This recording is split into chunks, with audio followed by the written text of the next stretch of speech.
Before we start, I'd like to acknowledge the traditional guardians of the land and pay our respects to elders, both past and present.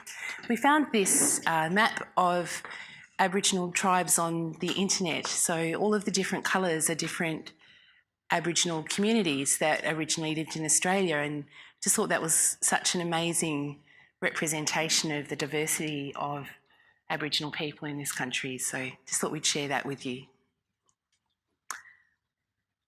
This is a hello from some folks in Narrogin and the families in Merredin who wanted to say hi. Part of what we're wanting to do is connect families together, and they were really happy for you to see them and to have a greeting from them as well.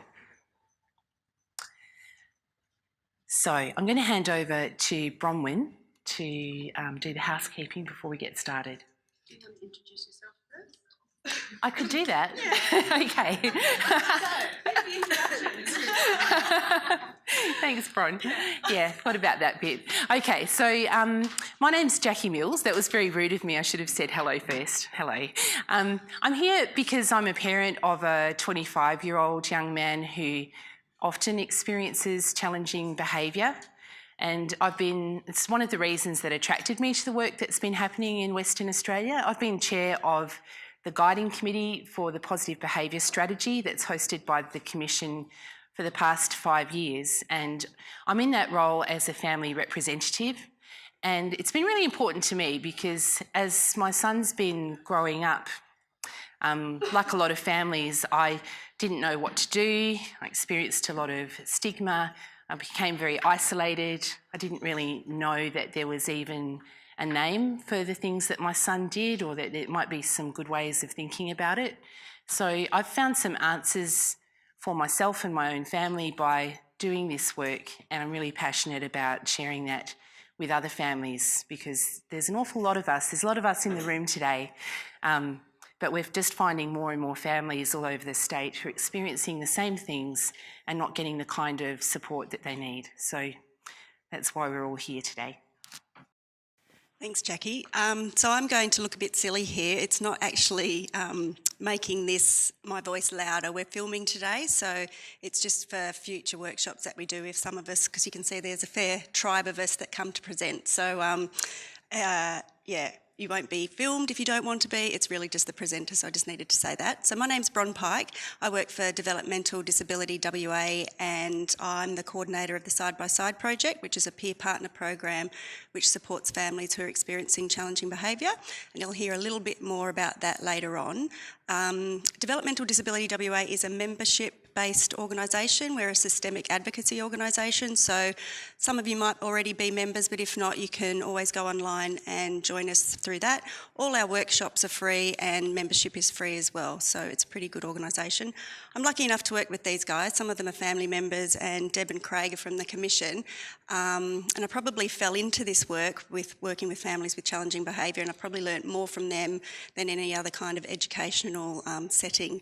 So we're really excited that we can come into contact with so many families, and today's going to be really informal, so please, shout out whenever you've got a question and talk to us in the break, and we'd be looking forward to hearing what you've got to say throughout the day as well. So thanks. Good morning, I'm Craig McIver. I'm a consultant psychologist working at the Commission, and it's been a great pleasure to work with these guys and to work a lot with families and to really be talking about something I'm quite passionate about, which really is how do we understand the needs of people who sometimes experience challenging behaviour, and how can we all understand better how we can support those people better, but also feel supported ourselves as families. Hi, I'm Maggie. I'm a mum of 4 children. I have a son with challenging behaviour. He has autism and is non-verbal. He's the second oldest of my children. I also have a sister who has intellectual disability, so I've been around disability for a long time, and I'd just like to share some of the lived experience that I've got, hopefully share some stories and maybe a few insights. Excuse me. Hi, I'm Jodie Campbell. I'm a mum of 3 girls, and I just have a little bit of lived experience. My daughter Ayana, she has some challenging behaviours, complex communication needs, And I'm also part of the side-by-side program, which is just families supporting families. And I like connecting, meeting new families, and just sharing some stories and always learning myself along the road as well. Thank you. Can I ask, I don't need this. Can I ask, can people hear us talk? Yeah, I think we need to speak louder. So I'm Debbie Lobb. I work for the Commission as well, and been working in partnership with these guys for a number of years. So we don't really see our roles as professionals and families. We see that we all share this knowledge together, and together we sort of nut through this together in terms of coming up with ideas and focus and things like that. So really it's a true partnership in terms of what we're presenting today. So we're all families, and I know that you might need to be contacted by family members, so if you could just keep your phones on silent, that would be awesome, but feel free to take calls.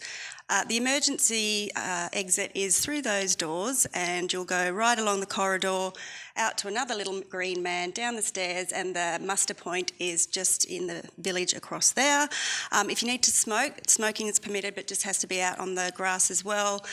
Toilets are just out the corridor and to the right, and if they're full, then there's always ones downstairs.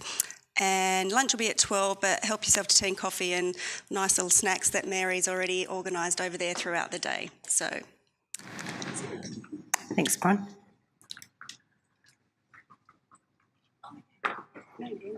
So this is all about getting some information, some stuff that we've learnt along the way, and that's through family members having lived experience, and it's also through working with these guys. Lots of today will be about hearing some stories about how families thinking has shifted through the work that we've been doing. So it's important that we share our experiences with other people. Your story will heal you, and your story will heal somebody else. When you tell your story, you free yourself and give other people permission to acknowledge their own story.